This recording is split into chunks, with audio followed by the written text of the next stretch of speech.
The bill, it'll be called Anchors Away, which, look, if you're not a U.S. citizen, if you're not a green card holder, and you have a child on U.S. soil, today that child would be a U.S. citizen. Under my bill, under my legislation, we fix that and go back to what our founders intended. So in short, what this bill does is if you are a pregnant woman, you can't come into this country. You've got to be a citizen, be here. You have to have a green card holder. So if you're pregnant and you don't have one of those statuses, no admittance allowed. Let's go right to the source. Congressman Andy Ogles joins me now. Congressman, thank you very much for speaking out and joining us tonight. Well, absolutely. You know, that segment that you played from CNN where she alleges that the Supreme Court Justice Clarence Thomas has an agenda. Yeah, it's called upholding the Constitution. That's his job. That's his agenda. And so kudos to him because he can read. But you know what? I've got the text of the debate on the 14th Amendment. And you can simply look at the debate. So Jacob Howard, in May of 1866, introduced the 14th Amendment. And on May 30th, in the Senate chamber, they debated, and I'll quote, "This will not, of course, include persons born in the United States who are foreigners, common, aliens." So what does that mean? Foreigners would be diplomats, dignitaries, but then there's that comma, aliens. And so what we need to do in Congress is to fully clarify what the intent of that is.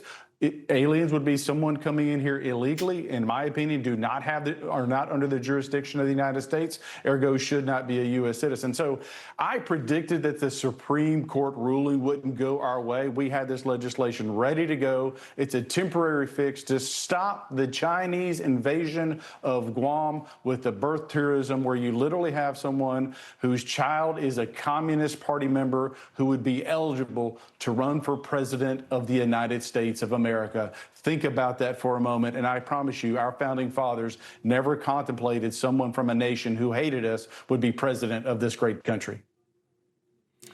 It's a powerful point that you're making. So let's just talk practical for a minute, Congressman. How do we get it done? What are the legislative steps? Because, you know, we've heard some folks talk about the necessity of a constitutional amendment. That seems very far-fetched and nearly impossible to do. What do you do right now to limit birthright citizenship?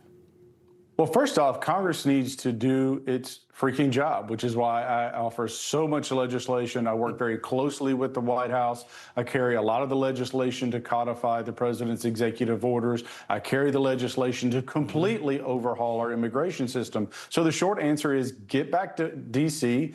We're going to stay late. We're going to work weekends, no more vacations. And oh, by the way, John Thune in the United States Senate, that includes you. You have a mandate from the American people. Over 80% of Americans want the Save America Act. You have no excuse not to do it. You shouldn't get another break. You shouldn't get to go home early. No more vacations. We have a job to do. It's our 250th anniversary. The best present we can give to the American people is doing our jobs, which means ending this birth tourism, ending this whole idea of anchor babies, and quite frankly, the Senate needs to be along for this instead of taking vacation after vacation. I know they're very busy with naming bridges and all their Jello parties, but it's time to get to work.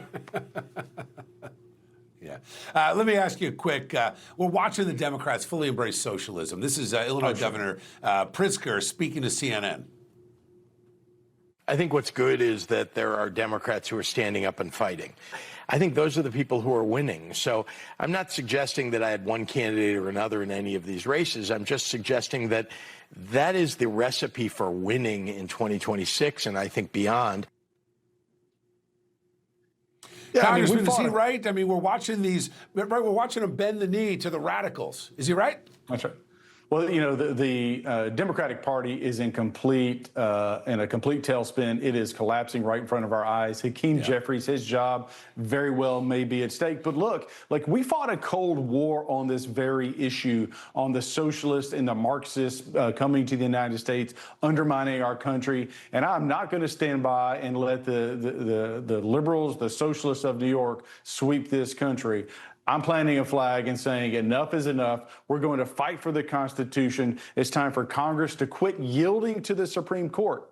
So, I mean, that's the wake-up call. If the Supreme Court, our founding fathers warned us that a too powerful judiciary was a problem. And for too long, Congress has let judiciary or the Supreme Court do their job. No more. Let's get it done. Let's pass these bills, and let's fight for America. Strength and patriotism. Keep the faith in the fight. Congressman Andy Ogles, great to see you. God bless him.